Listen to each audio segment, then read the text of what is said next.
Just hours to go before the country elects its next vice president, a position that fell vacant after Jagdeep Dhankar's shock resignation, and we're still talking about that story.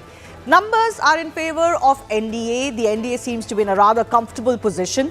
Senior ministers have been training the MPs in a session that lasted for nearly 2 days. Meanwhile, the opposition's choice, retired Judge Sudarshan Reddy, is drawing both attention and controversy. BJP leaders questioned a closed-door meeting between Reddy and RJD Supremo Lalu Prasad Yadav, calling it a clear compromise of neutrality. From his Salwa Judum judgment that BJP says diminished the fight against Naxalism to now his meeting with a corruption-convicted party leader, the BJP has left no stone unturned in questioning the India bloc nominee's mindset and leanings. Let's not forget, none other than the opposition itself had called this election a battle of ideology. So is that what is playing out? The opposition has dismissed this latest attack as a distraction from deeper democratic concerns. With all eyes now on the high-stakes battle, the question is, did the meeting send across a wrong message indeed, just hours ahead of the crucial voting? Is corruption really a high moral standpoint for speeches alone in India, but quickly to be sidelined for real politic? We'll take that up with our guest joining us in just a bit. But first up, here's what the BJP said today. Addressing a news briefing, senior party leader Ravi Shankar Prasad asked how can a retired Supreme Court judge meet someone convicted in a scam? The BJP called the meeting a shocking statement of probity in public life. Further calling it hypocrisy, the BJP leader said that Reddy should not talk about saving the country's soul, which has been his pitch as the VP nominee, while seeking support from a leader facing multiple corruption cases, convicted in some, of course, others are ongoing. With only a few hours to go, both camps are busy strategizing. Here's what we are learning from our sources in the NDA camp, at least, that the NDA is planning a man-to-man marking strategy for tomorrow's election. Members of parliament being divided into groups. These groups will meet in the morning for breakfast and then head together for parliament. Ministers in the government are entrusted with the responsibility of keeping these groups together. MPs will assemble at their respective minister-in-charge's residence at 8 a.m. For instance, all the members of parliament from Uttar Pradesh will gather at Piyush Goyal's residence at 8 a.m. Members of parliament from southern India will gather at the residence of Prahlad Joshi. MPs from northeast at the residence of Rijiju, and so on and so forth. Prime Minister, in all likelihood, will be the first one from the NDA camp to cast his vote tomorrow. So even as the war of words continues on various facets, let's take a look at how the numbers are faring. The total strength of the Lok Sabha and Rajya Sabha combined, all of the MPs vote as far as these elections are concerned, it stands at 781. But with BRS and BJD poised to abstain from the entire election process, the halfway mark comes down to 386. That's the majority mark. The NDA already has 426 numbers, with YSRCP believed to be voting in favor of CP Radhakrishnan. The total tally stands at 437. So the NDA, really the numbers are not in doubt at all. The India bloc, on the other hand, are short. They're just at about 306. Adding Aam Aadmi Party's tally to the mix, the opposition enjoys support of 318. Yet another 15 or so independents plus others are yet to decide. So as far as this election is concerned, it's hardly a number game. Is the opposition correct in pitching it as an ideological battle? And if so, who exactly is coming out winning that ideological battle, given that the BJP has found a hook in the latest meeting with Lalu Prasad Yadav? With the India bloc VP nominees meeting the convicted politician, did that meeting send a wrong message? Is a fight against corruption purely rhetoric, not just for one side, but virtually for all politicians? We'll take that up with our guest joining us.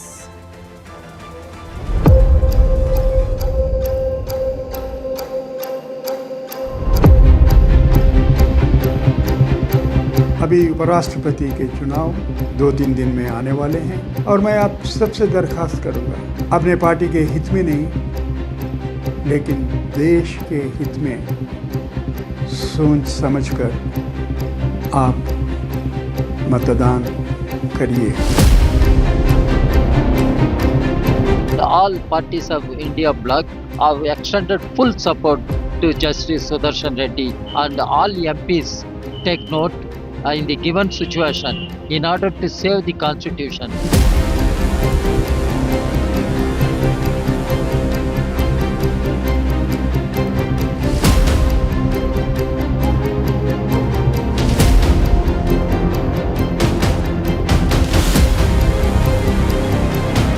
देश के soul को बचाने के लिए मुझे vote दें, ये है उनका कमेंट। और ये देखिए, देश के सोल को बचाने के लिए वो किससे मिल रहे हैं? लालू प्रसाद से। आप किस तरह के रिटायर्ड सुप्रीम कोर्ट के जज हैं? जो व्यक्ति कन्विक्टेड है स्कैम और करप्शन में, आप जाके उनसे मिलते हैं।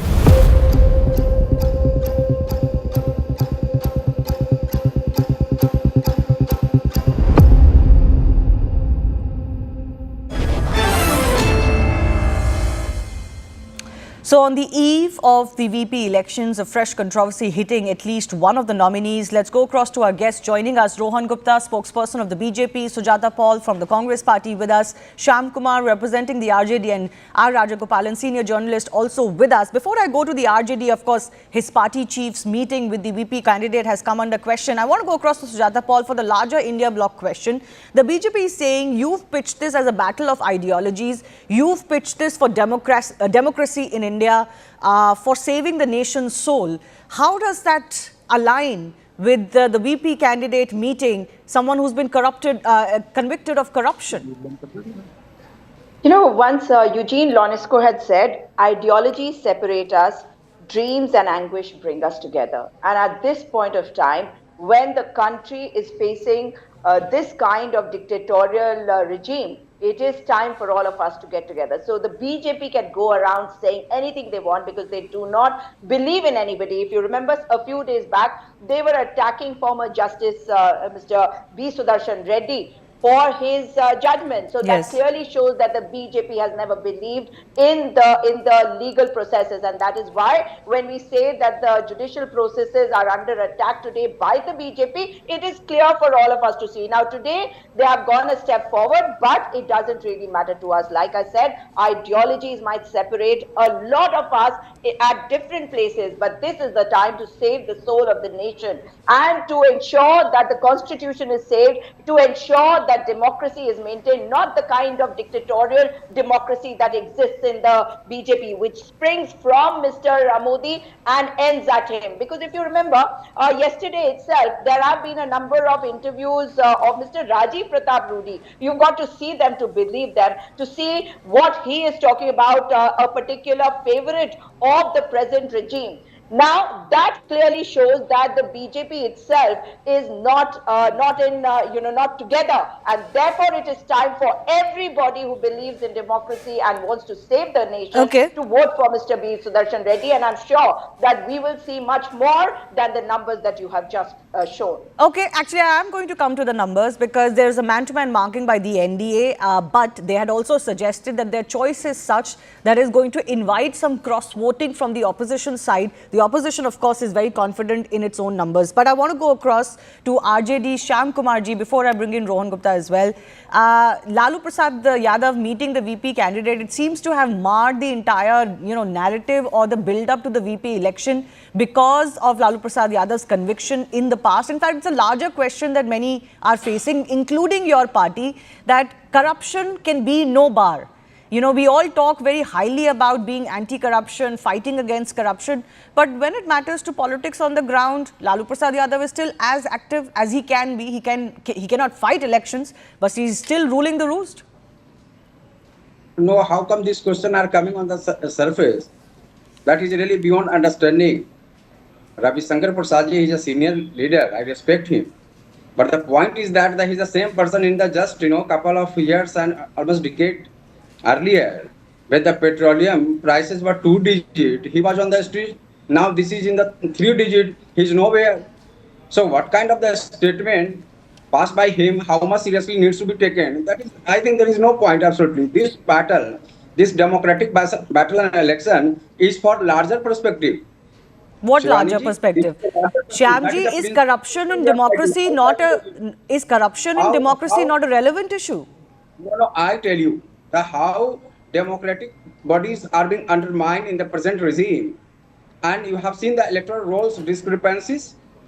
So this is the democracy. Earlier, Dhankar Sahab resigned. What happened? What was the reason? What was the point? It has never come on the surface. So democracy, that is a withering away. That is our voting point. We are fighting for to save democracy, principal democracy. We are fighting. This election is not limited. So these are the core fundamental issues. Present regime, the how dictatorial, what our Congress friends was talking, is the same thing, sir. The larger thing you must look at it. And see, you have seen in the Bihar recently, SIR, how NDA was just silent in Bihar. I mean, Nitish Kumarji and JDU and BJP, they were absolutely silent. People suffered a lot, setback.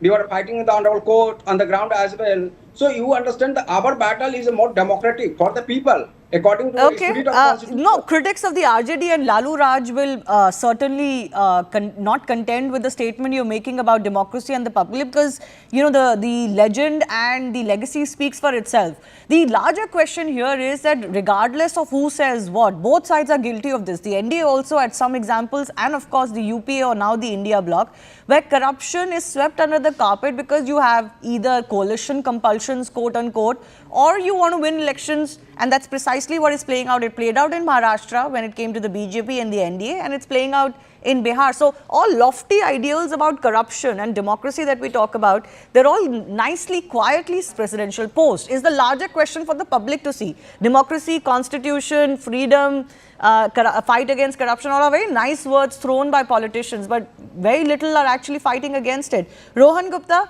this whole thing that you've raised against the VP nominee, that why is he meeting Lalu Prasad Yadav, reality is that he may be convicted, he cannot fight in elections, he may be serving sentences as well, although he's mostly out most of the time. He's still the leader of a political party. That right hasn't been taken away from him, and as by virtue of being the leader of a political party, the VP nominee is meeting him. Why should you cast aspersions on his character because of that? Shivani, I think this has completely exposed the hypocrisy of opposition parties. You are completely right. As a political person, there is no bar. But the way they are raising the slogan or narrative that to protect the soul of the nation, it means you are telling that you have to vote on morality.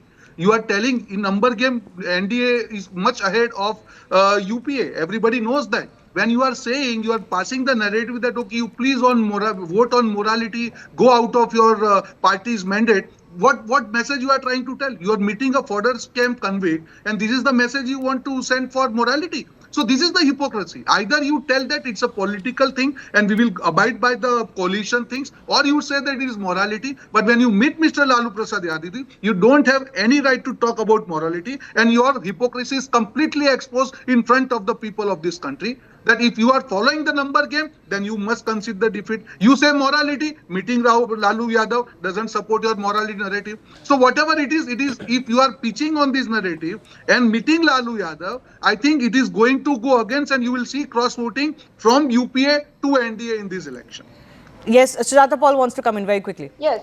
Look at who is talking about morality. As far as the BJP is concerned, the people of Gujarat have still not got justice. I'm talking about the people of Gujarat. Those who were killed in 2002, those who suffered in 2002, they have not got justice. So please don't give these stupid arguments of yours, because the fact is, when you say 70,000 crore and chakki piecing, and then you make him the deputy chief minister of Maharashtra, Mr. Ajit Pawar. Your government only before that. You are part of that government. People, as far you are as part Mr. of Uddhav government. Lalu Prasad Yadav and same has given clean sheet to him. According to the law of this country, that is the hypocrisy. He was punished. You didn't do it. It was the UPA you are government part of Uddhav government, and they gave clean sheet to Ajit Pawar. You are with them. Then there was no moral. He is convicted according to you law. Cannot have hypocrisy. So your foolishness you have to walk you the are talk. desperate and you are frustrated because you know that the country is standing against you, and there will be cross-voting against you and for Mr. The number is against you. Whatever you try on, the number is completely against you. And whatever you try on name of morality is not going to be successful, because the country knows what are your morality standards. I don't have to tell. It's not like you who will jump ship at the first instant. We are here to fight with the last breath of you our are lives not to there to save the fight. democracy. Ms. Sujata, if you are going to make it personal, you cannot stand against the country. That is what your people are doing. Your morality rights are hypocrisy. hypocrisy. You know, These are not it's double interesting to standards. see that the You one are second. like Lalu Prasad Yadav, you are fighting morality, Have right? we attacked? Shame on No, you. Shivani, What have right we you are attacked talking their about? The candidate? people of Bihar Have we knows what you attacked have their done. It was candidate? your The government, Lalu point Prasad here was is that convicted. they are So will you attacking say to our the country, candidate. We you have will not go to the attacked their country and candidate. Okay, apologize? okay, So okay. what One are you second. One saying? second. Don't, No, this is the height Sujata of Paul hypocrisy raises. you are doing. One second, Rohanji. Sujata Paul raises a serious question. She is saying we have not attacked your candidate personally, although there were questions raised on his RSS background, quote unquote. That is also personal. But you are attacking the VP nominee from the India bloc either for his work as a judge or now because of his personal meetings. Please respond to that. See, absolutely, Shivani. Again, this is not about the personal attack. It is about the hypocrisy, the narrative what you are trying to set. You are saying that we are going to protect the soul of the country and you are meeting the fodder camp convict. How can you run that narrative? After This was the completing same his Congress answer. party. It was the same No, Congress party. He after he always has said that we completed do his not want sentence, anybody you from mean to say he's judiciary going to to be be part convicted of this for post. life? And You you are have putting no the shame. candidate You who have was no the ex-judge. respect What kind for of the hypocrisy you judgment. are You talking have about? no The respect both the for points, law. it That is is the what Okay. you have hypocrisy to of do Congress not party. understand Whatever law. narrative they You are do giving to the not people, respect they are the acting law of against this them. And land. our fight is Okay. Because against the once No, narrative the you are somebody pushing one is in second. public discourse. convicted, I he's really do not wish you don't convicted speak for over each life. other so that both of you He can was be heard. I'll give you convicted So, adequate Shivani, right. can I complete? Yes, yes. Give me 30 Sujata ji, seconds. please, I request you. My Raja point is, Gopalan is my waiting, sir. point I'm is very coming to you simple. next. It is Yes, not go on. about the personal attack. The two issues which Congress party has always said, they said the people who have served in judiciary, they should not become part of the electoral politics, number one. Number two, they are making it as a fight of protecting the soul of the country. If you are fighting on that basis, meeting somebody who is convict of the fodder scam, obviously this is against the morality. If he had not met him, there was no question. So it is not about the personal attack, Shivani. Okay, It is it's about about the actions. question on the Okay. narrative of the opposition party. Yeah, and it is R. Rajagopalan. Ma'am, one second, I'll come back to you. R. Rajagopalan, it is indeed the opposition. When they first announced Mr. Reddy as their candidate, they said this is a battle of narratives and ideologies. For them, this VP election is a matter of ideologies, of projecting your ideologies. Let's say it's, not really a winning fight for them in this case, but it is about telling the public where you stand versus whoever is in power today. Have they done a successful job in that after this meeting with Lalu Prasad Yadav? They have failed. Congress and India Alliance have failed. My understanding is because Mr. Rahul Gandhi has been saying about OBC. Bureaucracy में कितना OBC है? Secretaries कितना OBC है? Can't they get one OBC from allies? Why should they go for judiciary? My understanding, Shivani, other thing, they should have bought from one from Bihar itself. Why can't they field another person? Why can't they field Shashi Tharoor, who is educated, who is a sitting MP? Why did they go for Jeevan Reddy? Because they want to keep their ideology of Maoism and also the Salva Judum. That is why they've kept it. And second thing, my understanding is tomorrow evening, the same Rahul Gandhi who was in Malaysia.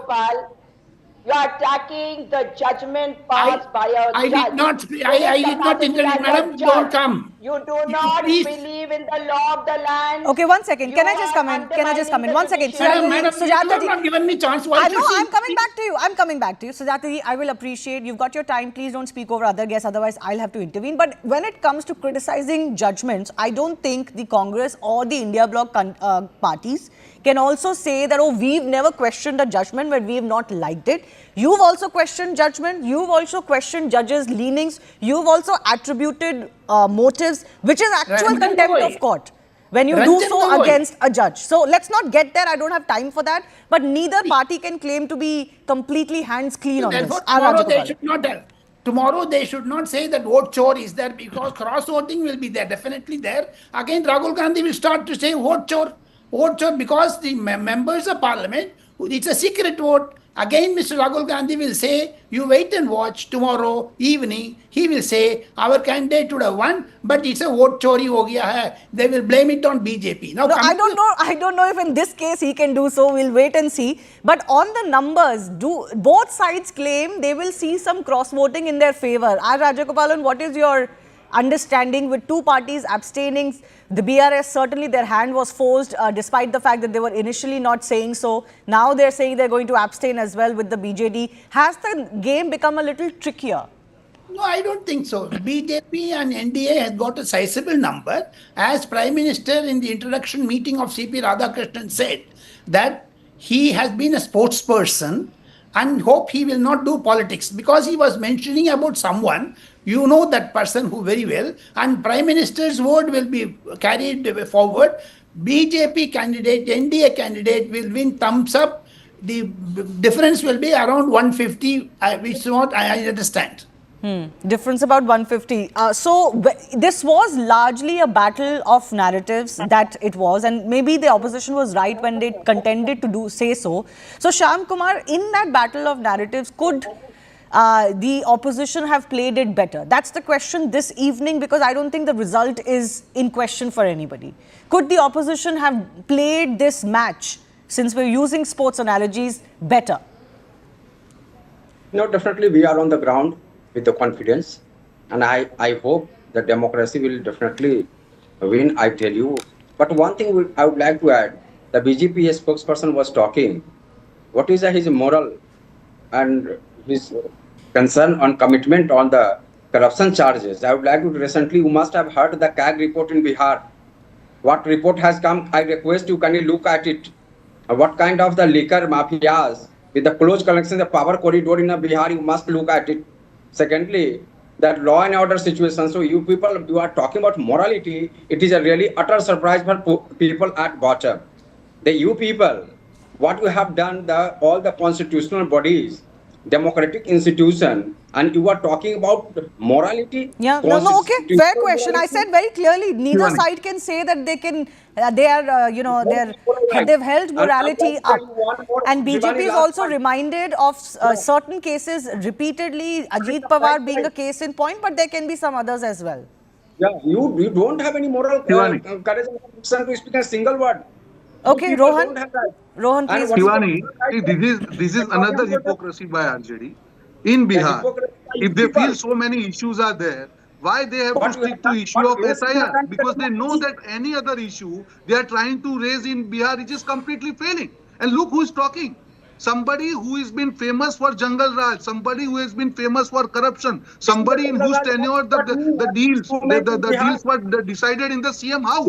They are questioning, how will people trust you? You are talking about corruption-free Bihar. Will people go back to the Jungle Raj? No. People still remember that Jungle Raj, where democracy was not there. Okay. Sujata ji, what are you showing? I can't quite read it. What are you showing? The government was responsible in looting. It is not the case today. The government was involved in looting. One by one, Sujata ji. People have seen. People will not forget Bihar. People of Bihar will not forget the Jungle Raj. There has been no hisab has been given of 70,877 crore rupees. So let's not bring Bihar in, because if you do, then BJP and JDU need to answer where this money has gone, because 49% of the vacancies in the health department have not been filled, and there are corruption charges on 5 different departments, including the Panchayat. But can I come in? Can I come in? Yes. I think can I come in? This can't just go just as rhetoric. The question is, and Rohan is right in asking this question, if there are governance issues, including corruption issues in Bihar, why is that not the corner piece, the centerpiece of your campaign? Why is SIR or OBC or reservation the centerpiece of your campaign? No, Shivani, all of them are very major facets of Bihar election campaign, because the CAG report has come in recently and we have been talking about it. You think I just prepared this placard? No, but ma'am, the weight that these allegations will carry, or the CAG report remarks will carry, if Rahul Gandhi, Tejasvi Yadav and others say it, they're on a completely different track. They're only talking about SIR, and Rahul Gandhi is only talking about how reservation limit is going to be increased. Tejasvi Yadav is only talking about how 80% reservations will come in. Of course. And these are all important, because the CAG report itself is we are deviating from the subject, Shivani. I'm coming back. A health department have not been filled. So when we talk about the vote chori is important here, because we will not allow them to rob the people of their vote, because that one single vote is going to ensure absolutely. that Okay. they have the government that they want. I want to go back. No, I want to go back to, of course, this narrative war, as was as the opposition said, Mr. Kharge, the Congress chief said this is a matter of ideologies and narrative. And in that, did both sides play to their optimum potential? In any case, the shadow of Dhankar's resignation is sitting very heavily on these elections because of the abrupt end to the previous VP's tenure. R. Rajagopalan, I'll give you a minute to respond to that.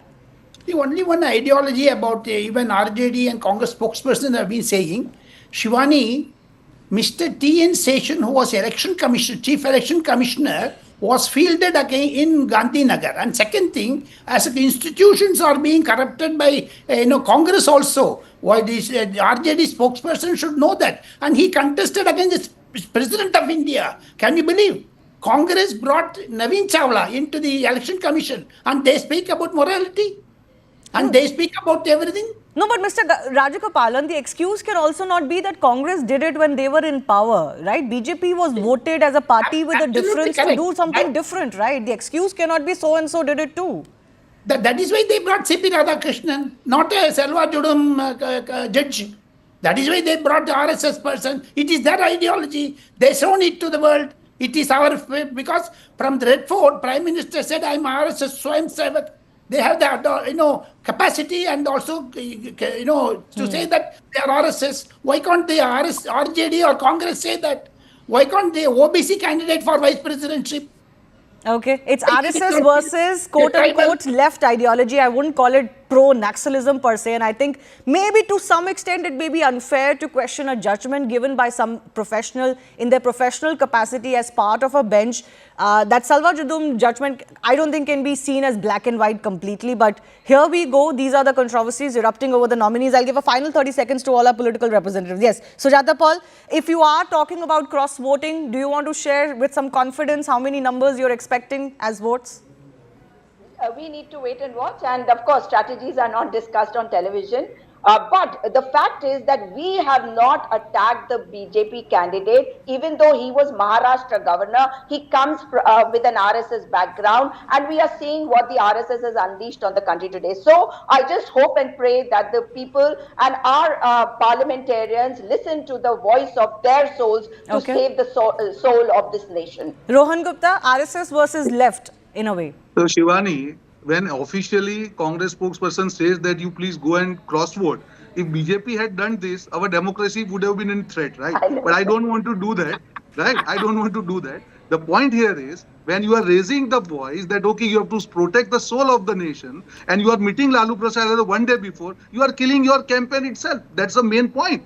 I am not against him meeting in a normal case, but if it is a nation, soul of the nation, meeting Lalu Yadav will not protect the soul of the nation. And maybe after your speech, people will listen to it and they will vote in. Yes, ma'am, I understand. I understand. Gupta doesn't understand. There is no whip. They will listen there to is their no heart. whip. After Please meeting go and Lalu try Yadav. to study the vice presidential election. Anybody can vote anybody. And there is no whip. I think you need to study it properly because nobody can be forced to vote for anybody. They're free to vote. Of course, things are different today. But anybody, it's not about only cross-voting, it's about voting for a candidate they want to choose. Because this is not an ND, this is not for the NDA or for the India. It is for the people of this country. No, it is you who cry. Because those who cry jump the ship. Okay, let's just hope, regardless of the result, there is certainly no question mark that is raised as far as the vice president's election is concerned. At least on that we can agree. Let there be a free and fair election. Let everybody vote according to their conscience and for the soul of the country, the two words that have come into vogue. From Congress. All right. I've run out of time. I do thank all of our guests for joining us, and we'll, of course, look forward to speaking to all of the parties again as the elections are held tomorrow morning. Remember, special coverage here on CNN News 18 through the day. But shifting focus to what we're witnessing across the border, Nepal is witnessing a mega showdown. Gen Zers are spearheading a massive protest in Nepal against corruption in the KP Sharma Oli government, or its recent move to ban 26 social media platforms for not complying with government rules. What began online spilled onto the streets, with demonstrators clashing with police near the Parliament complex as well.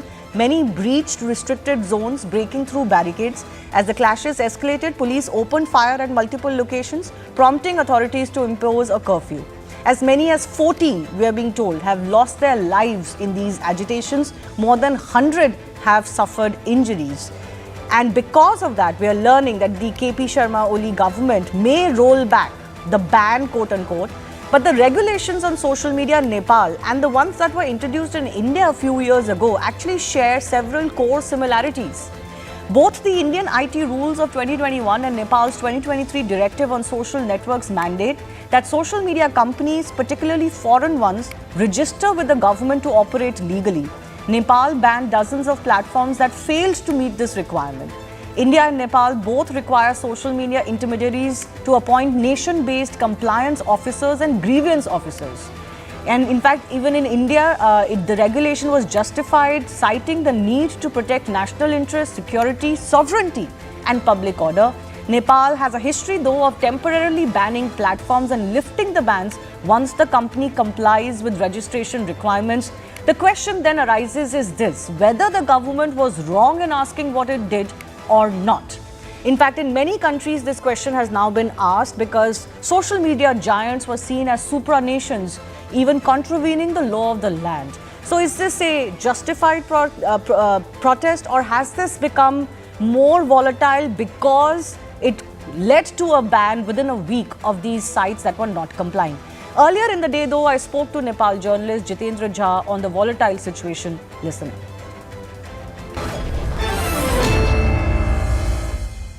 Jitendra, ये protest कहने को तो इसलिए हुआ है क्योंकि social media apps और WhatsApp type messaging apps को बैन कर दिया गया है, लेकिन जो इश्यूज है ऑन ग्राउंड वो और भी लग रहे हैं, जैसे करप्शन, गवर्नेंस इश्यूज के बारे में बात कर रहे हैं लोग. तो क्या ये सोशल मीडिया बैन या ये जो रेगुलेशन है ये सिर्फ एक ट्रिगर पॉइंट है और बहुत सा आक्रोश है जनता में जो अब बाहर आ रहा है? हाँ, आपने लगभग ठीक ही कहा कि पिछले कुछ दिनों से सोशल मीडिया पे सरकार के विरोध में बहुत सारे अभियान चलाया जा रहा था नेपाल में. इनफ इज इनफ करके या विभिन्न दूसरे टैग और हैशटैग नाम से चलाया जा रहा था. पर इस समय में ये एकदम मैसिव हो गया क्योंकि सरकार ने एक निर्णय करके सोशल मीडिया साइट और उसमें भी फेसबुक लगायत जो सबसे ज्यादा नेपाल में प्रयोग होते हैं और जो नेपाल के लोग जो विदेश में रहते हैं उनके लिए भी एक जरिया था घर से कनेक्ट करने के लिए परिवारजन से और उनके फैमिली से जो अपना डिजिटली वो मिलते थे, अपने बातें रखते थे, तो वो भी कट हो गया. तो इससे एक नेपाल में और गुस्सा फूटने का जैसा अवस्था दिख रहा है. आज की स्थिति जो काठमांडू में है बहुत तनावपूर्ण है. आप जैसा विजुअल में देख भी रहे हैं कि संसद भवन के को लक्षित करते हुए, टारगेट करते हुए जो संसद के भवन के आगे प्रोटेस्ट हुआ है उससे काठमांडू की सुरक्षा स्थिति बहुत गंभीर और चुनौतीपूर्ण हो गई है. वहां पर नेपाली सेना को अभी खटाया गया है, जबकि सामान्यतया जनरली सामान्य स्थिति में सेना को बाहर सड़क पे डिप्लॉय नहीं किया जाता, खटाया नहीं जाता. पर अभी स्थिति को नियंत्रण में करने के लिए सेना को भी खटाया गया है और राष्ट्रपति भवन, संसद भवन, उपराष्ट्रपति भवन, ये जो एरिया है उसमें जो है कर्फ्यू लगाया गया है. स्थानीय प्रशासन के अनुसार ये रात 10 बजे तक ये कर्फ्यू रहेगा और अब स्थिति जो है नियंत्रण करने का प्रयास हो रहा है. पर जो युवा लोग हैं, जो नया पुस्ता जिसे कहते हैं जेन जी, ये नया पुस्ता वाले लोग पिछले ये सामाजिक संजाल या सोशल नेटवर्किंग साइट बैंड होते ही ये सोशल मीडिया जो बैंड होने का इफेक्ट या कहें इसकी प्रभाव के कारण जो है तो एक एकत्रित हो गए, एक जगह आ गए. और आज का जो है काठमांडू में जो प्रोटेस्ट हुआ, इतना मैसिव प्रोटेस्ट है. ये बानेश्वर एरिया संसद भवन का एरिया है. संसद भवन को लक्षित करते हुए ये आज प्रोटेस्ट हुआ है.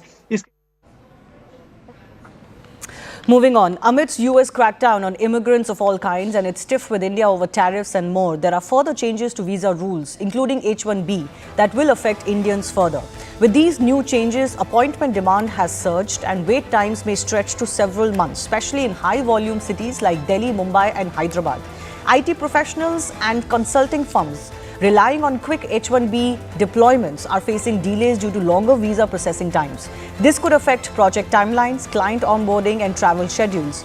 Indian applicants can no longer schedule interviews in neighboring countries like Thailand or Singapore to bypass long wait times. That's one of the latest changes to the visa application process. All interviews must now be scheduled within India. Even children under 14 and seniors over 79 must now appear in person. This ends previous age-based exemptions. So let me just break down for you what the recent changes are and how they impact Indians particularly. So Indians seeking urgent US travel can no longer seek expedition of their visa interviews anymore.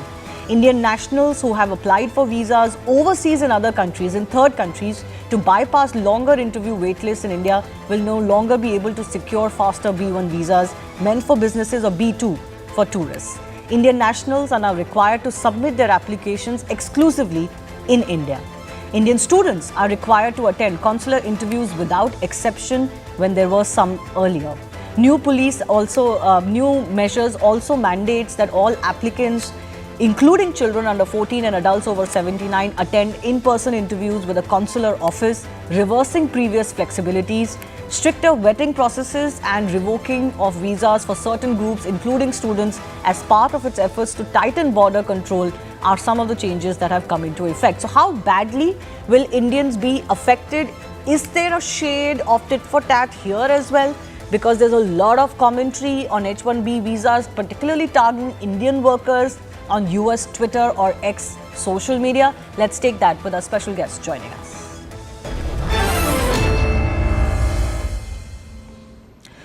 Prabhu Dayal, former diplomat and Consul General of India to New York, is joining us. Sir, your first overview on how you see these changing. Are Indian applicants going to be terribly impacted, or do you think this can be managed in the long term? Well, first of all, Shivani, thanks for having me on your show. Of course, Indians are going to be impacted quite severely by these new rules. As you mentioned, the United States has introduced a new immigrant visa rule system, primarily to enhance national security, as they say, and to increase oversight and reform the immigration system. And these changes include stricter vetting processes, the elimination of most interview waivers, and new rules limiting the duration of stay for some visa categories, such as the H-1B visa. Now, the US has introduced a new visa rule requiring all non-immigrant visa applicants to attend interviews only in their country of citizenship or residence. And this move is expected to particularly affect Indians and further lengthen wait times, which are already very long. Indians have reportedly long engaged in a practice which is called visa shopping, which is applying for a visa from a country other than their primary or longest stay destination. Now, because of the fact that the process which they were adopting was faster or easier, now faced with extensive backlogs and long wait times for visa interviews, many Indian applicants travel to countries such as Thailand, Singapore, Germany, Brazil to secure visa appointments. Now, the new rule eliminates this option. So with more applicants now applying for visas from India, wait times are expected to increase further. So there is, as you hinted, some sort of tit for tat. The US is tightening immigration rules pertaining to India. Short-term visa interviews for the United States from India already range from something like 3.5 months at embassies and consulates. So the new requirement. Do you feel that this is just part of the larger, narrative or, a core constituency vote bank issue for Donald Trump? Or do you think there is definitely an element of particularly targeting India here? The administration says that it is addressing concerns about foreign student visa abuse and the potential displacement of American workers. And that is why it is limiting the length of stay for some students. Nonetheless, the fact of the matter is that the American tech industry and other sectors require skilled people, which Indian students passing out from American universities were filling up those posts. Now, unfortunately, because of the tightening of the system and the limits imposed on the duration of the visas, this avenue is closing. And, I must tell you that there is a very perceptible drop in the number of Indian students going to the US. Yes. This number is declining significantly, and there have been sharp drops in visa issuances and overall enrollment in 2024 and 25, which are attributed to increased visa scrutiny, immigration fears, visa application challenges, and rising tuition costs. And I must say that there are reports that alternative destinations like Canada and the UK have become more appealing. Let me also mention that between January and September 2024, the F1 visas issued to Indian students fell by 38% compared to the same period in 2023. And in July 25, this year, student visa arrivals to the US dropped by 46% compared to the previous year. So all this shows that there is an impact on Indians. So which students very is one thing. directly. They may find their avenues in other countries as well. But I think the heat has especially been on skilled workers from India. Jobs has been a big issue in as far as campaigning in US is concerned. And there's been a particular very below the belt or a low brow kind of an attack on H-1B visas and Indian skilled workers. Where do you think that is stemming from? Because many in India feel it's almost racist. Well, the new administration has taken up this policy right from the time that Mr. Trump was campaigning for the presidency, that he will make sure that it will be America first and Americans will be able to get jobs which are being taken away by foreigners. Now, this is a somewhat warped sort of perception of reality because America needs skilled people, and that is why Indians who are highly qualified have been coming here and are being absorbed. So the American industries are not happy about these new policies. They are facing shortages in terms of available manpower, skilled people, and there may be pressure built up on the US administration to make relaxations. But nonetheless, as things stand at the moment, Shivani, the new visa regulations will certainly impact Indians and are already doing so. So, do you think this is in some sort of an interim issue to put pressure on India as well? Because, Indian citizens will suffer, Indian companies that do business, especially, the service sector companies, they are also feeling the pinch. And there is this whole narrative that somehow Indians have been very used to violating visa norms of various kinds. First of all, what do you make of that? That allegation has been coming in a lot.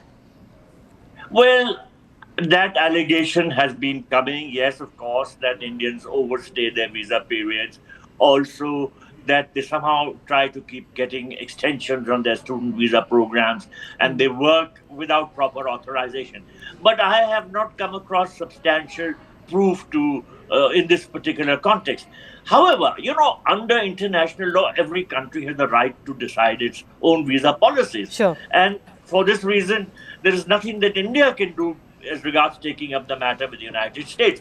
However, I have a feeling that the US administration will itself realize that industries here are being affected adversely because of the tighter visa regulations that they are introducing. And for this reason only, changes can be expected in the course of time. My final question to you, Prabhudeval, since you are a diplomat as well and you've obviously worked as the Consul General in New York as well, do you feel that if tensions between the two countries were to ease, this situation could also be reversed? Because it's not like H-1B visas are rising. As far you yourself mentioned the numbers, their numbers are dropping already. Do you feel there could be a reversal if the relationship saw a thaw between India and US? Or is this being used as a tactic to bring India to the brink as US is employing on several other fronts? These policies are not rigid. They are not written in stone. They are flexible and they can change. So, of course, if the relationship between India and the United States improves and there is an overall softening of US policy towards India, we can expect some changes in regard to visa regulations also. But as things stand at the moment, the US appears to be very determined to implement these new visa regulations. So for some time at least, I don't expect any change in this particular policy. Uh, let's also just mention the issue of the fees, Prabhudeal. Fees have also become, much more steeper. Where is all of this going? And what is the impact do you see in India of a generation that still wants to work in US, wants to visit US or wants to study in US? Do you think, as we've seen in the case of Canada, for example, recently, that whole halo could come down? Maybe Indians would want to revisit their priorities. Do you see a change in trend being pushed because of this? Yes, certainly. Ultimately, India will have to accelerate in terms of creating more universities, better universities, so that our students don't need to go abroad. Let me mention that the US has been a very favored destination.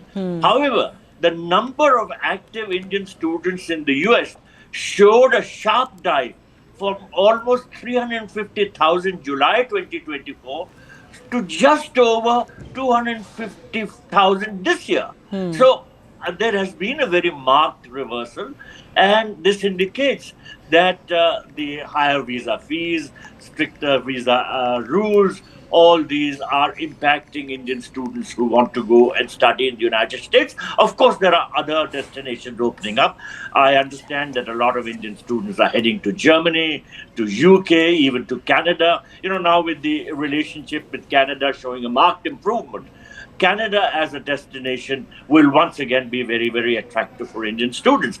But as I said at the very outset, it is very important that India sets up many, many top universities. You know what happens in the United States? A lot of the academics, the professors, the teachers are Indians.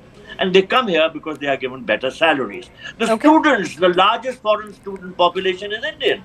So if we have top-rate universities, and that is, of course, the target which we should have for the future, study in India, as we have adopted Make in India, buy Indian. So study in India, and for that and work in India. Indians have been talking about its brain drain for a very long time. Maybe this will propel more of our Indian professionals to stay in India and work in India. I do thank you, Prabhudeal, for joining us. Finally, some sports action. The new tour of men's tennis put on a display to remember again, this time at the US Open final last night. The third straight slam final featuring the two, a new Open era record. With US President Donald Trump in attendance and his presence delaying the start due to security concerns, Alcaraz of the two started the stronger, making just two unforced errors while taking the first set 6-2 against Sinner. Sinner came back to take the second, but Alcaraz's superior game and serve overall ensured he reclaimed the US Open title he first won in 2022. The 22-year-old now has won 6 Grand Slam titles, making him the second youngest man behind Bjorn Borg and now above Rafael Nadal to reach this tally. Alcaraz has also wrestled the world #1 ranking away from Sinner, who held the position for 65 weeks. Now, Alcaraz's victory ensures an even split between him and Sinner for 2025, sharing the 4 majors 2 apiece. In fact, between them, they have won the last 8 major titles, winning 4 apiece, dating back to 2024 Australian Open, and 10 of the last 13 dating back to 2022 US Open, with Novak Djokovic winning the other 3. This also marked, as I said, the first time in the Open era that 2 male players met in 3 straight Grand Slam finals within a single calendar year, a feat previously only achieved by Venus and Serena Williams on the women's side in 2022. We leave you with a special conversation with the new US Open winner, Carlos Alcaraz.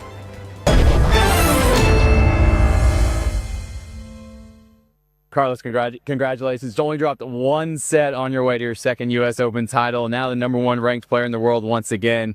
How does it feel to get this win? Well, it was a great feeling, and it is a great feeling. My goal. Since I got chance, it was almost at the beginning of the year, and I achieved that. For me, it's great. So I just it's something that I'm working for, and I'm really happy to be able to lift this trophy today. Yeah, you and Yannick have won the last 8 Grand Slam titles. Do these kind of wins have a little more meaning when you win against your biggest rival? Yeah, absolutely. When I think it's a better taste when you win a Grand Slam or a tournament when you beat the best player in the world. So for me, it's great to play as much matches as I can with Yannick in the biggest tournaments, in the biggest stages. So for me, yeah, it's a better feeling when I beat him. I can say all the things about it. Yeah, second youngest in the open era to get us 6 Grand Slam titles. Only 22 years old. What are we thinking when you're all said and done? 20, 25, 30? Well, I don't know. I mean, I can't stop here. To be honest, I can't take anything for granted. So I just had to keep it going. Wanted to keep improving, to keep giving my 100% if I want to win more of these trophies. So it's a long journey, but I'm ready to take it. Did you do the golf swing celebration with the trophy?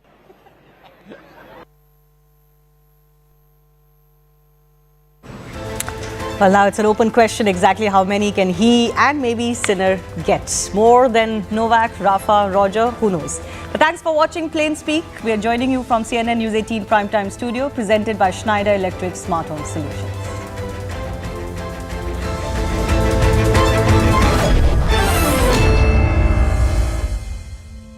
Co-powered by. This is News 18 Network.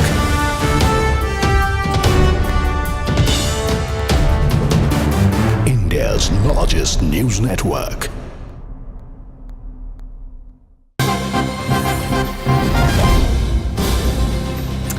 As far as Ukrainian President Vladimir Zelensky's comment on tariffs being justified on countries that still do trade with Russia is concerned, CNN News 18 is bringing you more of the inside understanding of the statement as far as the Indian power corridors are concerned.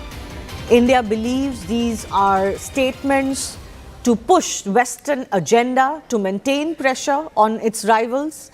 The interview given by Zelensky aims to indirectly target India's position, even though otherwise he has not really targeted India.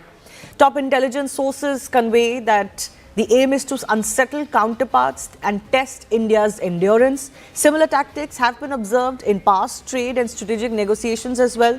Steel tariffs and visa discourse, all of these are issues that show a repeat US method of controlled escalation.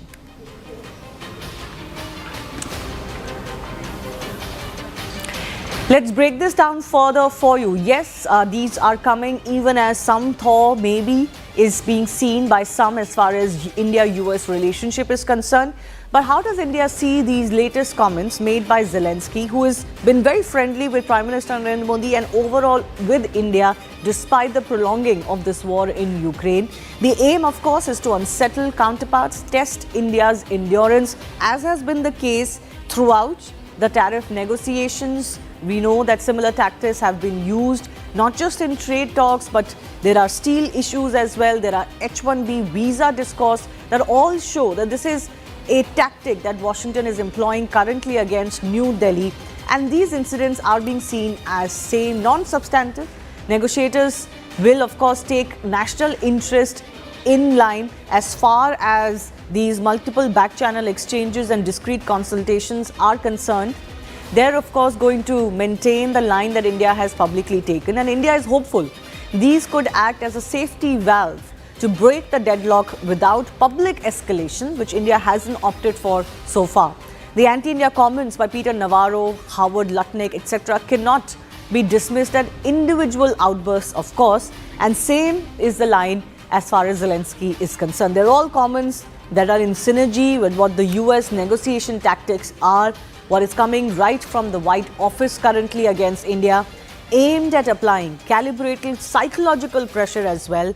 But India's message is very clear that their sovereignty over core economic sectors is not going to be compromised. My colleague Siddhant Mishra is also joining us with more on this. Siddhant, not many feathers that this comment by Zelensky is going to ruffle. I think India kind of understands where it's coming from. Ukraine in the past has also asked India to put pressure or use its good offices to put pressure on Russia. US has done the same, and India has often maintained that line that they are for this war to stop. But this latest comment on tariff, tell us more of how the MEA is viewing this. Well, so far there has not been any response that we have received from the Indian government. But all I want to say here is that on one end, President Zelensky, requests Prime Minister Modi to speak about the Ukrainian crisis with President Putin. Perhaps if after America, if after President Trump, any other world leader who is in a position to speak to both European leaders and President Putin, then that leader is Prime Minister Modi. So President Zelensky very well understands Prime Minister Modi and India's unique position. But despite that, he said that such tariffs is a good idea. Perhaps that's what right idea or good idea. That's exactly what he said. Many are saying that this is a hypocrisy of the Ukrainian leadership. That on one end they are banking upon the personal rapport of Prime Minister Modi with President Putin to pass on the message or to speak to him to come to the table for the talk. On the other end, they are encouraging Trump administration to impose more tariffs and economic sanctions on countries like India. Having said that, there is also the other point of view which one should understand. Look, President Zelensky right now is in a very, very tight spot. He knows that there are very few world leaders who can speak to President Putin directly, including the President of the United States, Donald Trump, who he finds now is helping him to get the crisis solved.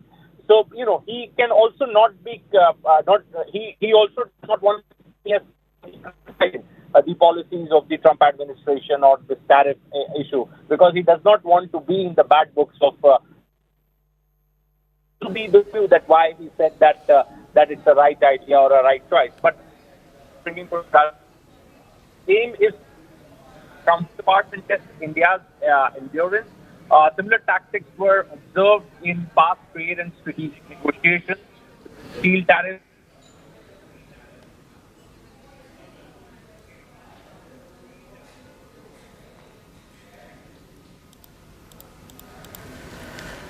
Just stay with me, Siddhant. We're getting some more updates from Indian neighborhood.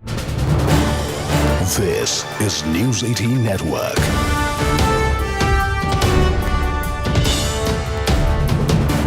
India's largest news network.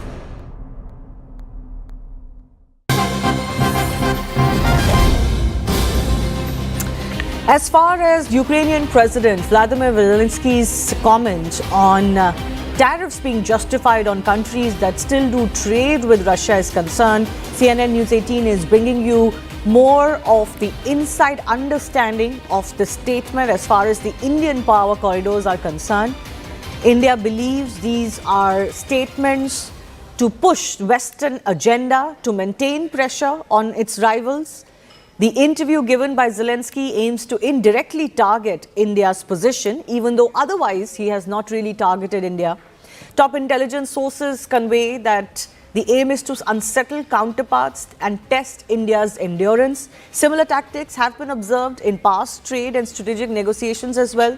Steel tariffs and visa discourse, all of these are issues that show a repeat US method of controlled escalation.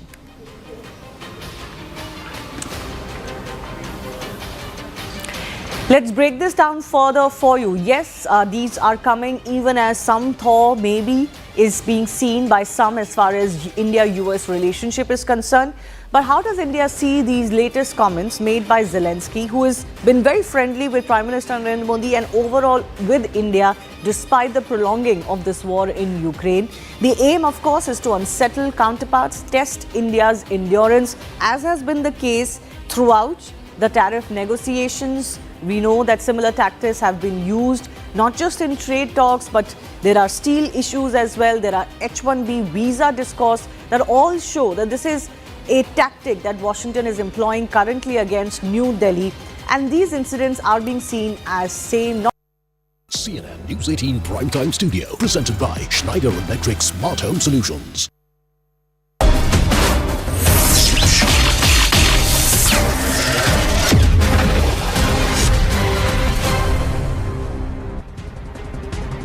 Namaste, Jai Hind, and welcome to this edition of The Right Stand. I'm Anand Narasimhan and we are coming to you live from the CNN News 18 Primetime Studios, presented by Schneider Electric Smart Home Solutions. The big stories from the neighborhood of Bharat, viewers. Protests have erupted after a ban on social media in Nepal, where agitations have spread to major cities across the country. Nepal has imposed a ban on 26 social media sites, including Facebook, Instagram, WhatsApp, accusing them of failing to comply with Nepal's INB regulations. Tension spread in the Nepal Parliament complex when protesters broke the police barricades. The cops responded with water cannons, tear gas and rubber bullets.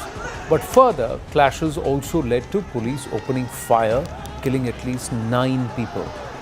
Protests have spread to other major towns and cities with escalating anger against the KP Oli government. The social media ban is seen as the latest flashpoint after years of anger against the KP Sharma Oli-led government. There is public anger against corruption, authoritarianism, poor health and education systems. Social media seen as a platform to vent frustrations over governance issues in Nepal. Young Nepalese allege suppression of freedom of speech and right to expression. There is growing frustration over press freedom due to passage of various restrictive bills. But the Prime Minister has defended his government's decision, stressing that the move was about upholding national dignity to ensure social media platforms follow Nepal's laws and pay taxes. Listen in. हामी हुन त सिमानाको छलफल सार्वभौम सत्ताको छलफल स्वाधीनता र स्वतन्त्रताको छलफल गरिरहेका छौँ नि मान्छे पहिले आफै स्वतन्त्र छैन आफ्नै खोपडी स्वतन्त्र छैन आफै चिन्तन स्वतन्त्र ढंगले चिन्तन गर्न सक्दैन भने अनि त्यसले स्वतन्त्रता कहाँबाट स्वतन्त्र ल्याउँछ अलि घाक बुद्धिजीवीहरूको एउटा घाक पत्रिकामा आज एउटा इन्टरभ्यू देखाएको थिएँ मैले भव्य तस्बिर समेत व्यक्तित्ववाला तस्बिर समेत आएको थियो मेसेज बुझ्न नसक्ने मेसेन्जर माथि नियन्त्रण गर्ने भन्ने तुकबन्दी कस्तो राम्रो छ But the protests show no signs of dying down, spreading to Bharatpur, Pokhara, Biratnagar, Butwal, Jhapa and Chitwan. Reports suggest the protests are also forcing some in the KP Sharma-led Nepal government to mull revoking the social media ban and roll out compliance rules in a phased manner. But this country has seen pro-monarchy agitations that have paralyzed it for several weeks and continues to face political instability. Similar to Sri Lanka, Bangladesh. Is this another powder keg in Bharat's neighborhood is another big question that comes to mind. Also, are we seeing genuine student anger or a well-planned conspiracy in Nepal? Let's discuss this and understand what experts, people who are watching this region very carefully think, believe. Lieutenant General D.P. Pandey, former GOC 15 Corps with us. Ambassador Rajiv Dogra, former diplomat with us. And we also have Anand Ranganathan, Dr. Anand Ranganathan, scientist, author, political commentator. But first, we'll try and go across to Khushbu Oli, leader of the RPP Nepal, joining us from Kathmandu. So Khushbuji is not yet through with us. So let me ask Ambassador Rajiv Dogra, what's your reading of the situation, Ambassador? Is this a redo of Sri Lanka, Pakistan and also Bangladesh, or is it something different? Well, I hope it is different because what has happened in Bangladesh and is happening in Bangladesh is worrisome for India. So let's hope that America is not involved, let me put it bluntly, as it was suspected to be involved in the Bangladesh uprising. But what worries me is the repetition of protests one after the other. In March of this year, there was pro-monarchy protest. And this particular protest by students, by an organization called Ami Nepal, which is a non-profit organization and has a reasonably good reputation of doing social work by youngsters. So they had been given permission to hold this protest.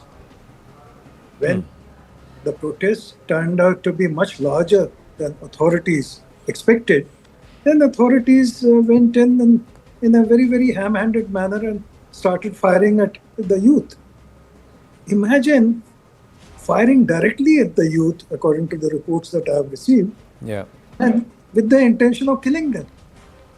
And if the news reports are to be believed, at least 20 have been killed and many more injured. Perhaps the score could be much more. The other thing is that these protests, especially by the youth, do not happen overnight.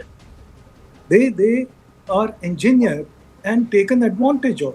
So which is the country which is going to benefit the most from this? I can only think of America or Pakistan, but Pakistan is busy with its own protests and Balochistan and so on. So if America is involved, we have to think very seriously as to how things shape up in Nepal. The second thing which disturbs me is that, I have had a long experience of handling Nepal. Yeah. From university days when all the Koiralas used to be with me in Banaras University. From my first posting in MEA, handling the Nepal desk, and those friendships continue. So there is a sweet and sour relationship between India and Nepal. The sweetness is when Nepal is in times of difficulty, they always come to India, personally or politically. In this case, let me also add that Oli is not a single party majority. He has 79 members only in parliament. Nepal Congress has 80 members. So Nepal Congress will be equally affected if these protests continue, because Nepal Congress does not take a very anti-youth side. So it's a tricky situation because there are two parties involved, and I would not be surprised if Nepal Congress at some point decides to withdraw its support to Oli. Right. Ambassador, we've got Khushbu Oli of the RPP with us. Khushbuji, namaste. How's the situation? How is the situation on ground, Khushbuji, and can you explain to us what's happening in Nepal?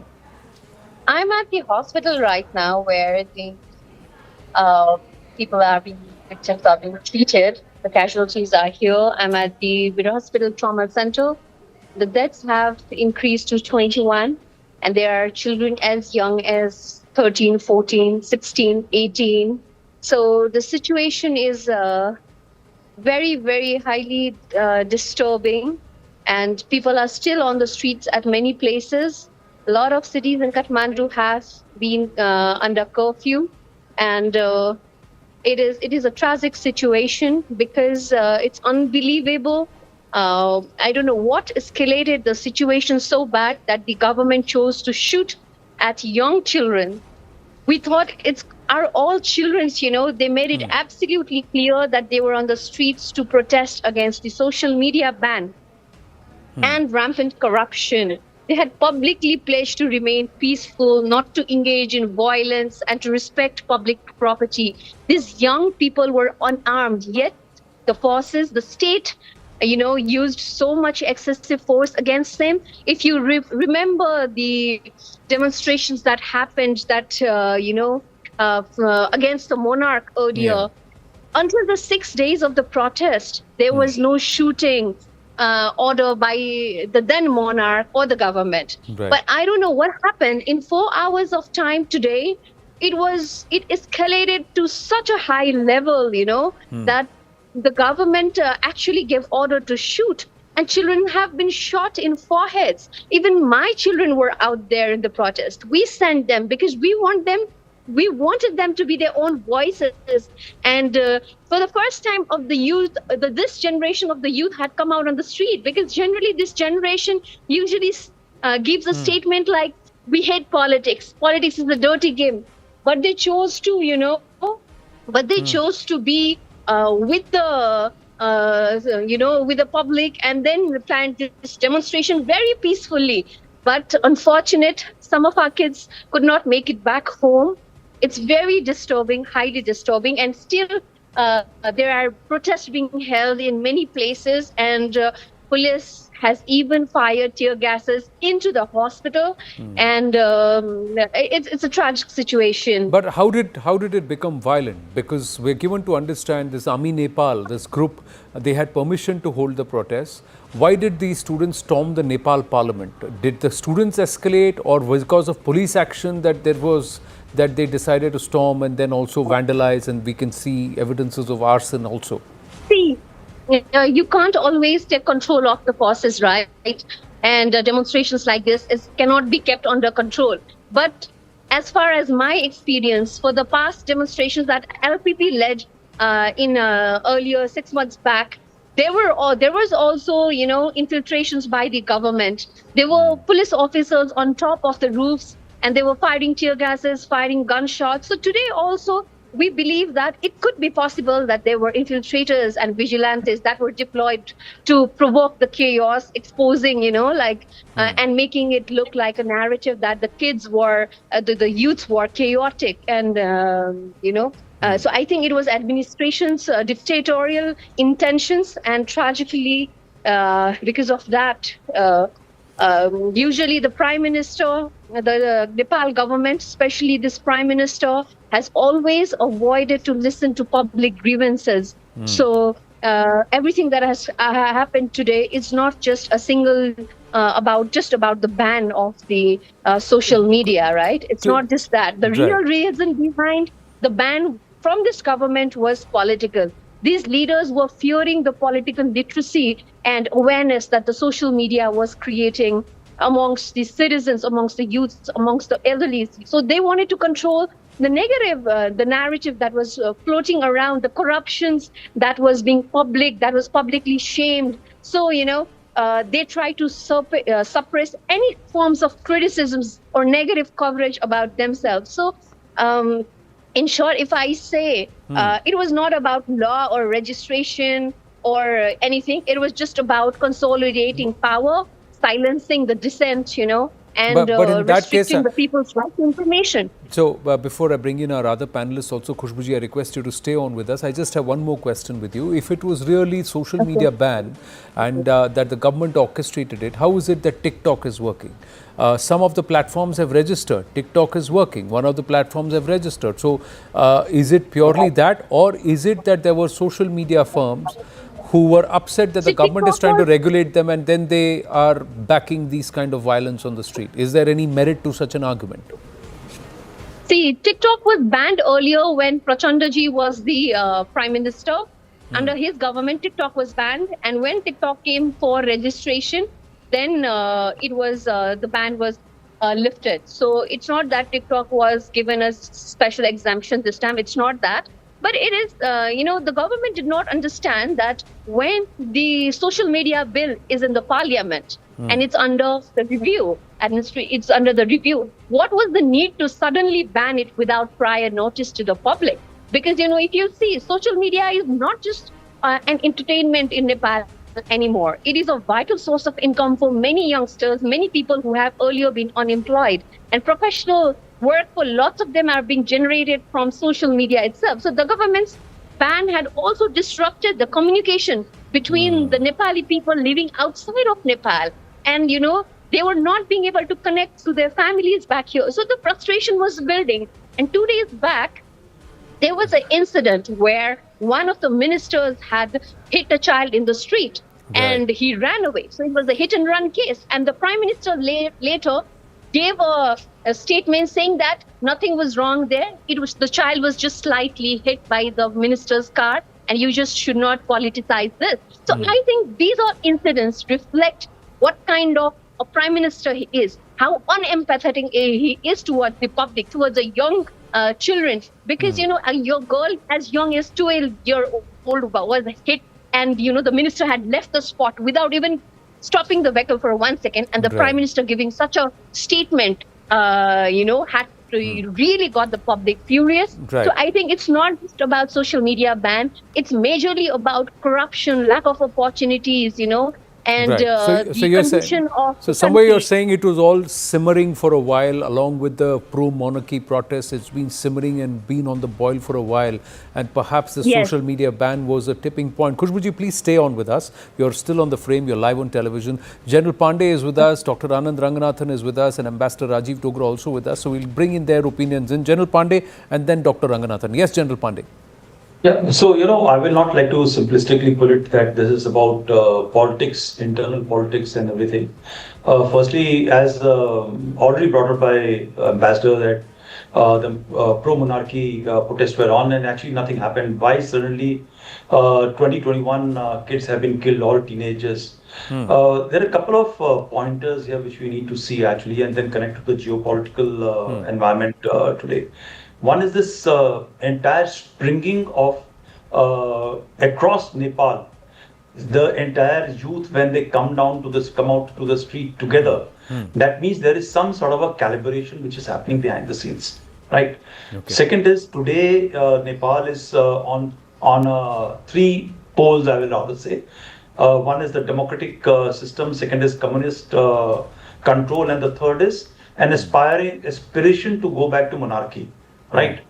And the third is that in the modern day, when a communist government tries to bring in a controlling measure, when you're boxed in on the northern part, an iron curtain kind of system which they have their own internet and their entire system, but onto the south you have a democracy system which is working, then there will be a conflict which is obvious, which is aspirational from the youth.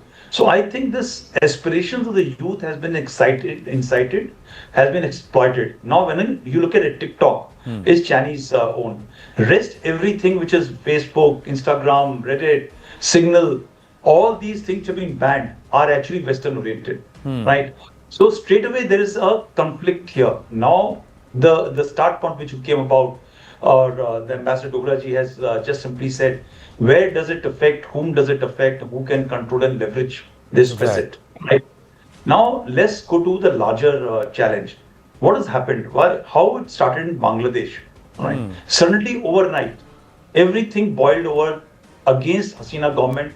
Entire Bangladesh was up in arms. It took a couple of days to actually turn into a violent this thing.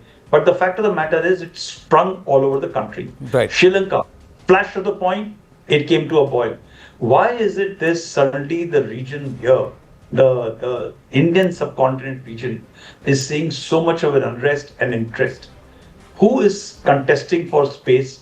Why is it that some major power which was looking elsewhere has started showing greater interest in terms of trade, tariff, political, military engagement going into the side? I think there is a pivot which is happening, and the contest and the sufferers are going to be common people. Of course, the Nepalese government should have understood that today social media is not only watching YouTube channels or for communication with people. It is also about job. It is also about knowledge. It's also about news. And once you have been fed, today internet ban is more often than like a human rights violation. Like I was in Kashmir, you shut down the internet for a few hours. It turned out as a human rights violation all across the world. That internet had been shut down for a couple of hours. Even it was for the good of the people. Today, in this modern age, to take such an action, and thereafter, I'm quite sure, I know Nepalese army and the Nepalese, the state, the people in uniform, they will not take an action of carrying or firing directly against the youth. They understand what happens. So there is something much more, which is much more devious, which is happening. And I think the political establishment there needs to be very, very careful.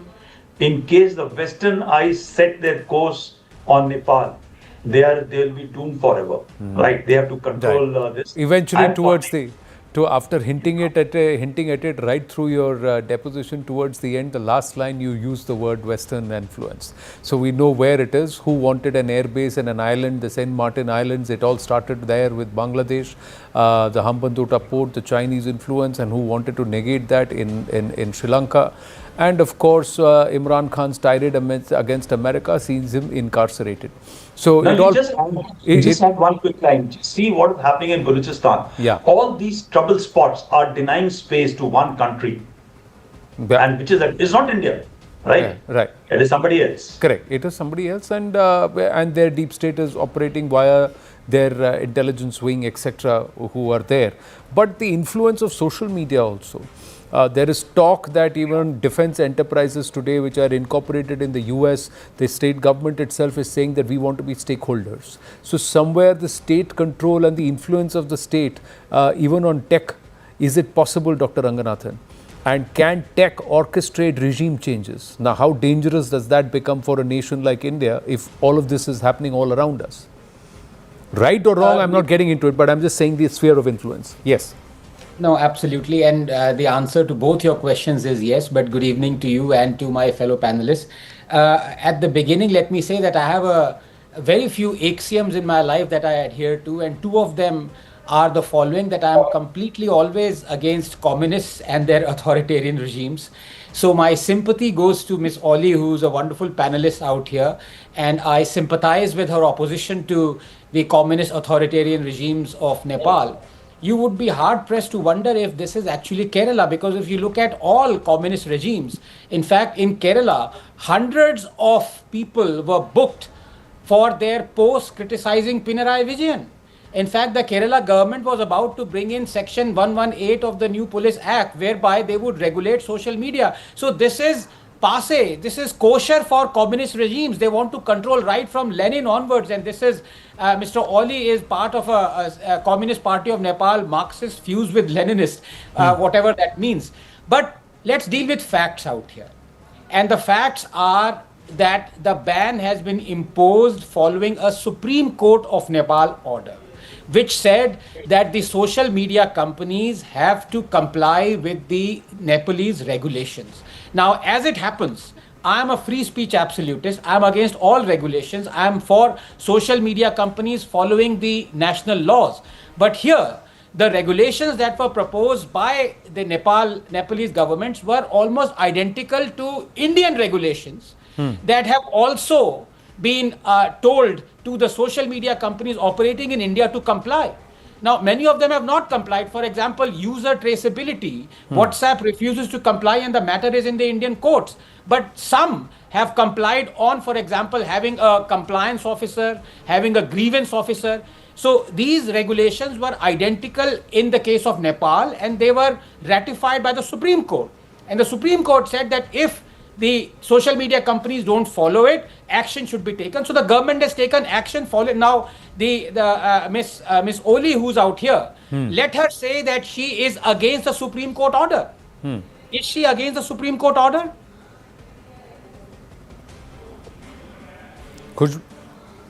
Khushbuji, can you hear me? Yeah. The question was to you. Are you against the Supreme Court order? I can't hear you. Can you repeat that for me, please? The Dr. Ranganathan is asking that the regulations and to regulate social media was a Supreme Court order. So are you against the Supreme Court order?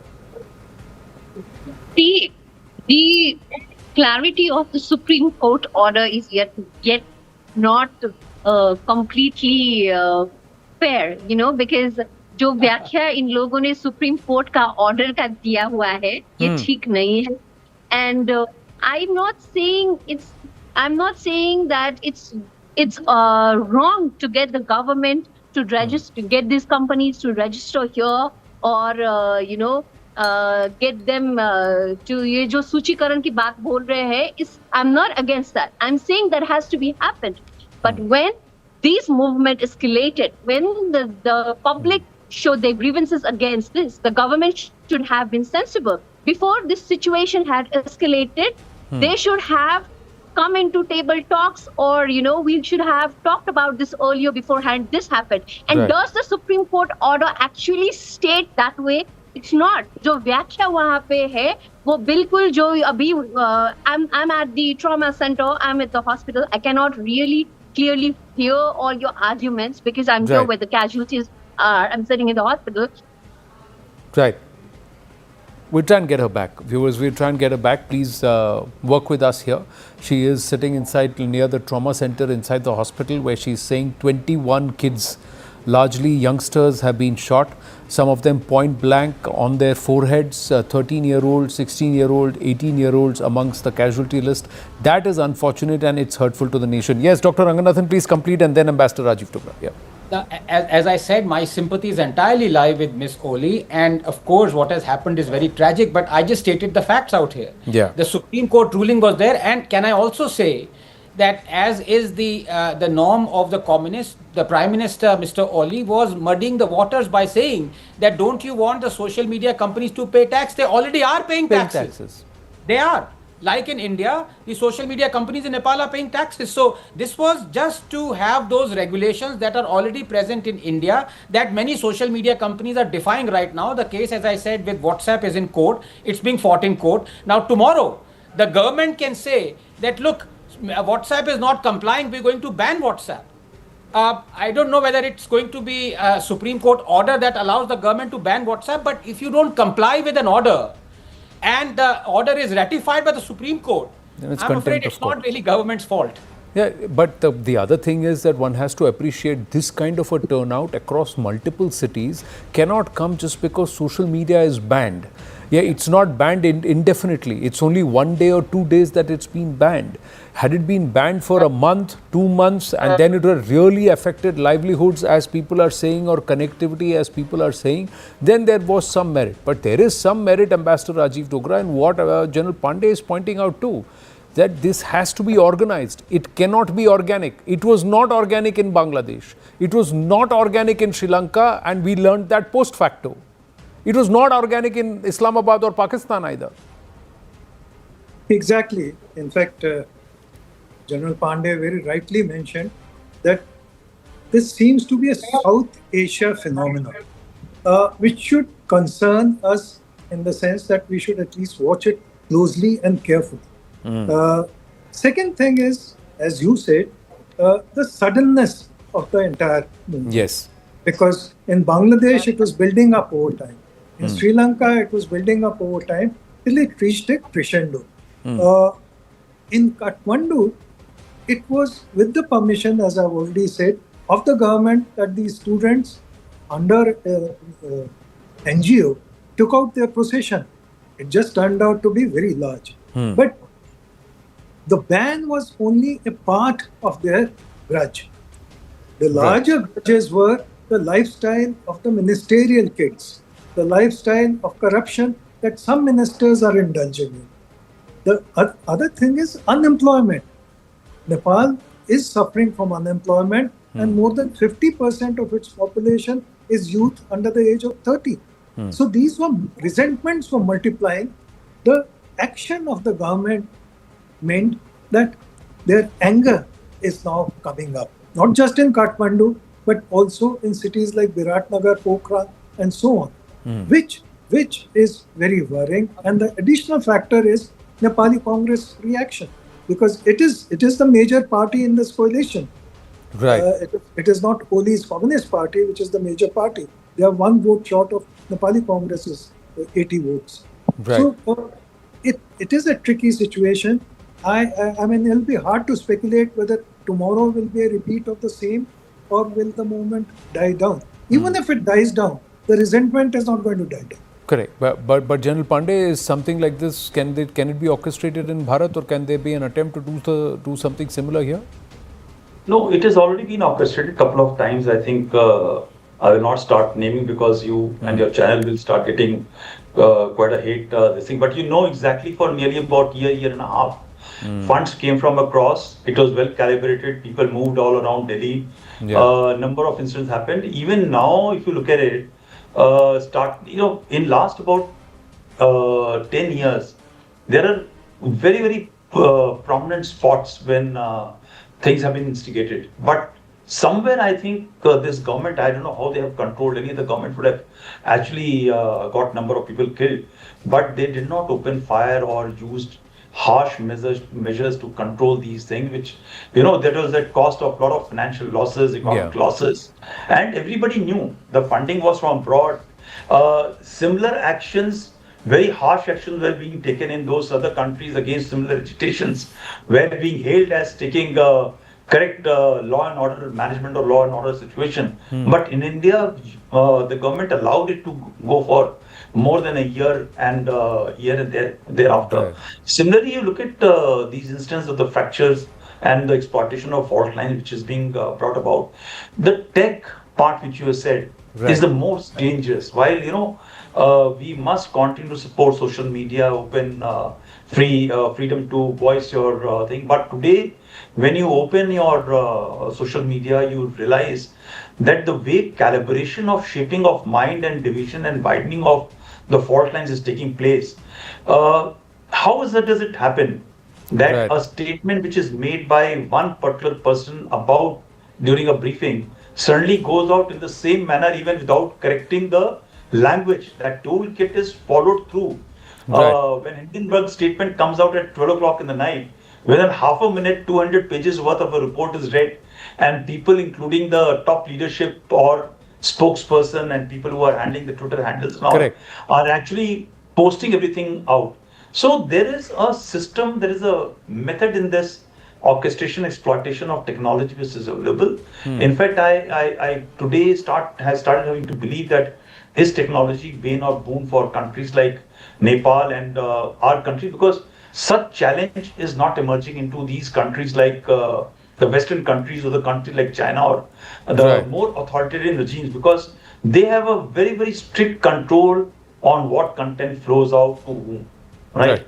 But unfortunately, in our countries and all, which are democracy, where freedom of expression is given much more weightage than actually law and order, can disturb peace for a long time. So there are possibilities in this. But much that you raised that red flag, I absolutely am proud of the fact that Bharat is perhaps one of the most free nations across the world.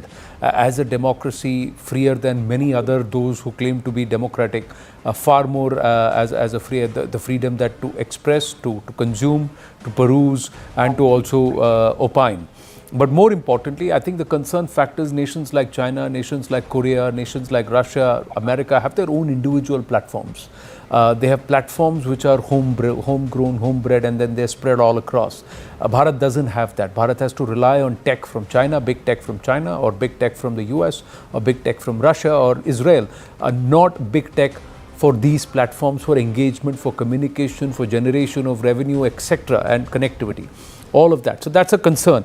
But we have to shift focus, gents. General Pandey, I know you're not there with us for the next conversation, but if you can stay back, it'll be fantastic. We have about 18, 19 minutes to converse, and it's an important subject. Daniel Bodman will also join us. Dr. Ranganathan, Ambassador Dogra also stays. We'll check with the team if General Pandey can also stay back for a quick comment on this. As we shift focus to debate 2. This show has been continuing to focus here on the right stand. We've been continuing to focus on the Khalistani threat that has emanated from Canada.